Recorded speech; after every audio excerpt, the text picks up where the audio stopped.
கலந்து கொண்டுள்ள நம்முடைய அத்துணை சகோதரிகளே, நம்முடைய நிகழ்ச்சி கலந்து கொண்டுள்ள சகோதரர்களே, பத்திரிகை மற்றும் ஊடகத்துறை நண்பர்களே, உங்கள் அனைவருக்கும் அன்பான வணக்கத்தை தெரிவித்துக் கொள்கிறேன். இந்த நிகழ்ச்சி நம்முடைய சமூக நலத்துறையின் சார்பில் 4 விதமான திருமண உதவி திட்டங்கள் செயல்படுத்தப்பட்டு வருகிறது. ஒரு ஆதரவற்ற பெண்களுக்கான திருமண உதவி திட்டம், தாய் தகப்பன் பெற்றோர்கள் இல்லாத பெண்களுக்கான திருமண உதவி திட்டம், அதுபோல கைம்பெண்ணுடைய மறுமணம்,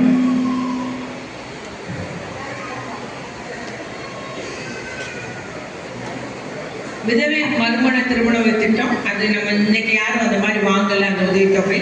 அதுபோல நம்முடைய விதவையுடைய ஒரு கைம்பெண்ணுடைய மகள், ஒரு விதவை ஏழை தாயுடைய மகள் திருமண உதவி திட்டம்.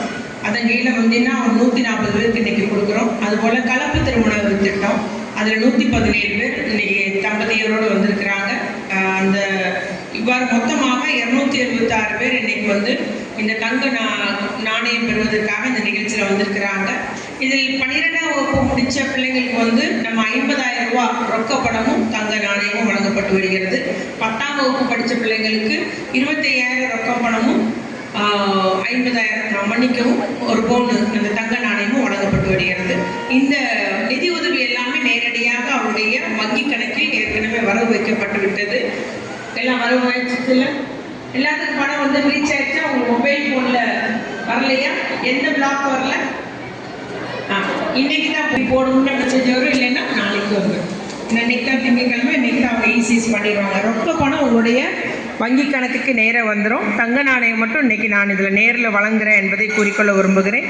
நம்முடைய முதலமைச்சர் தளபதியார் அவர்கள் பெண்களின் நலனுக்காக இந்த ஆட்சி நடத்தி வருகிறார்கள் என்று எல்லோரும் பாராட்டத்தக்க அளவில் பெண்களுடைய பொற்கால ஆட்சி என்று கூறக்கூடிய அளவுக்கு பெண்களுக்கு முக்கியத்துவம் கொடுத்து வருகிறார்கள். பெண் சமுதாயம் முன்னேறினால்தான் நம்முடைய தமிழ் சமுதாயம் முன்னேறும். பெண்கள் தான் இந்த சமூக முன்னேற்றத்திற்கான ஒரு பெண்களை மையப்படுத்தி பல்வேறு திட்டங்களை நிறைவேற்றி வருகிறார்கள். அதில் குறிப்பாக நம் முதல் ஒரு பொறுப்பேற்ற உடனே முதல் கையெழுத்து நமக்கு விடியல் பயணத்துக்கு தான் கையெழுத்து போட்டாங்க. பெண்களுக்காக அந்த கட்டணமில்லா பேருந்தில் பயணம் செய்வது ஒரு உத்தரவு. அது இன்னைக்கு எத்தனையோ பெண்கள் பயனடைந்து வருகிறார்கள். வேலைக்கு செல்வோர், தொழில் முறைவாக ஒரு இடத்துலேருந்து ஒரு இடத்துக்கு பயணம் செய்வோருக்கெல்லாம் அதிக ஒரு உதவியாக இருக்கிறது. மாதம் 1000 ரூபாய் சேமிப்பாகிறது பெண்களுக்கு. அதுக்கு அடுத்தாற் போல மகளிர் உதவித்தொகை, கலைஞர் மகளிர் உதவித்தொகை என்று மாதம் 1000 ரூபாய் வழங்கி வருகிறார்கள்.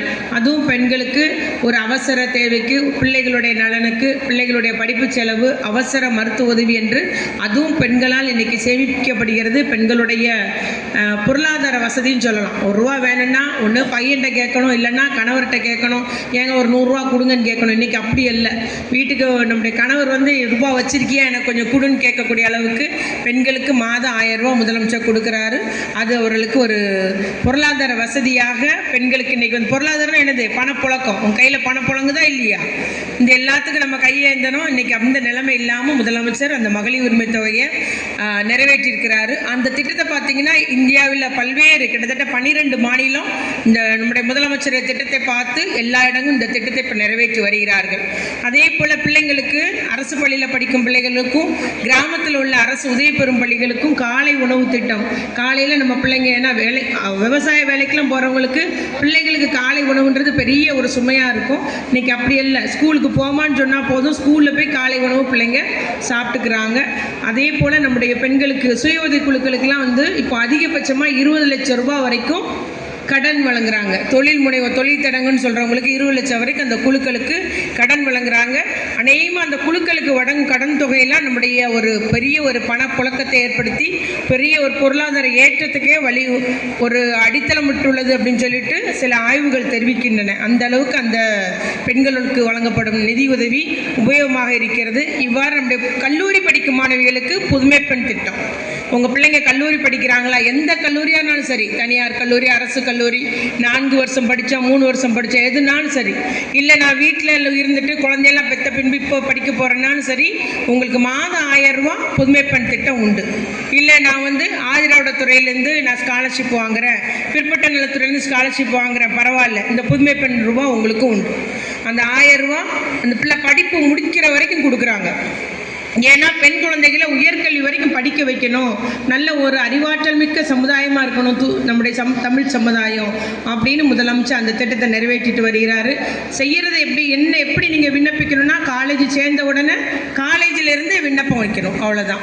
ஈஸியாக உங்களுக்கு பேங்க்கில் வங்கியில் அந்த பிள்ளையோட கணக்கில் வந்து வரவாயிரும். இதே மாதிரி படிக்கிற ஆண் குழந்தைகளுக்கு பசங்களுக்கும் இந்த 1000 ரூபா கொடுக்குறாங்க. கல்லூரி படிக்கிற எல்லா பசங்களுக்கும் அவங்க கல்லூரி சேர்ந்த உடனே விண்ணப்பிச்சிட்டாங்கன்னா இந்த 1000 ரூபா அவங்க படிப்பு செலவுக்கு, டியூஷன் செலவுக்கு, அவங்க ஹாஸ்டலுக்கு ஃபீஸ் கட்ட, இல்லை பஸ் ஃபீஸ் கட்டன்றது இந்த பணம் அவர்களுக்கு உதவியாக இருக்கிறது. இவ்வாறு நம்முடைய இளைஞர்களையும் இளம்பெண்களையும் படிக்க வைக்கக்கூடிய ஒரு திட்டமாக நம்முடைய தமிழக அரசு நிறைவேற்றி வருகிறது. அதுபோல் நம்முடைய இலவச தையல் இயந்திரம் வழங்குகிறோம். 2 பெண் குழந்தைகள் பாதுகாப்பு திட்டத்தின் கீழே 2 பெண் குழந்தையோடு இருந்து குடும்ப கட்டுப்பாடு அறுவை சிகிச்சை பண்ணியிருந்தேன்னா நீங்கள் விண்ணப்பிச்சிருந்தீங்கன்னா உங்களுக்கு உங்கள் பிள்ளைங்க பேரில் பணம் வங்கியில் போடப்பட்டு 18 வயசு முடிச்சப்பறம் உங்களுக்கு வழங்கப்படும். அதையும் நீங்கள் செய்யலாம். அதே போல் பார்த்தீங்கன்னா நான் என் பிள்ளைக்கு 18 வயசு ஆகிட்டு சின்ன வயசில் நான் பெண் குழந்தை பாதுகாப்பு திட்டத்துக்கு விண்ணப்பிச்சிருந்த யாராவது இது வரைக்கும் அவங்க ஊரெலாம் மாறி இருந்தாங்கன்னா அவர்களையும் விண்ணப்பம் பண்ண சொல்லுங்கள். அவர்களுக்கு 18 வயசு ஆகிட்டுன்னா அந்த தொகை முதிர்வு தொகை இருக்கிறது துறையில், யாருனாலும் அதை வாங்கி பெற்றுக்கொள்ளலாம். ஏன்னா அவங்க விலாசம் மாறுறதுனால எங்களுக்கு அந்த பெற்றோர்களை கண்டுபிடிக்க முடியாமல் தேடிக்கிட்டே இருக்கிறார்கள். ஆகவே நீங்கள் 2 பெண் குழந்தைகளை விண்ணப்பித்து அந்த பாண்டு வச்சிருக்கிறவங்க விண்ணப்பிச்சிங்கன்னா உங்களுக்கு முதிர்வு தொகையும் இந்த துறை வழங்கும் என்று கூறிக்கொண்டு, அதன் மூலம் இந்த துறை ஊட்டச்சத்தின் மீது அதிக கவனம் செலுத்துகிறது. இங்கே இளம் தாய்மார்கள் நிறைய பேர் வந்திருக்கிறீங்க. கரு உருவானதுலேருந்து 2 வயசு வரைக்கும் கட்டாயம் நீங்களும் நல்லா சாப்பிட்டாதான் அப்புறம் குழந்தை பிறந்த பின்பு குழந்தைக்கும் நம்ம ஊட்டச்சத்து உணவு கொடுக்கணும். ஏன்னா அந்த 2 வயசுல தான் நமக்கு 60% மூளை வளர்ச்சி ஏற்படுகிறது. அதனால் இந்த 2 வயசுல நம்ம பிள்ளைக்கு நல்ல ஆகாரமாக சத்தான ஆகாரம் கொடுத்துக்கிட்டு பசியோடே பிள்ளை இருக்கக்கூடாது.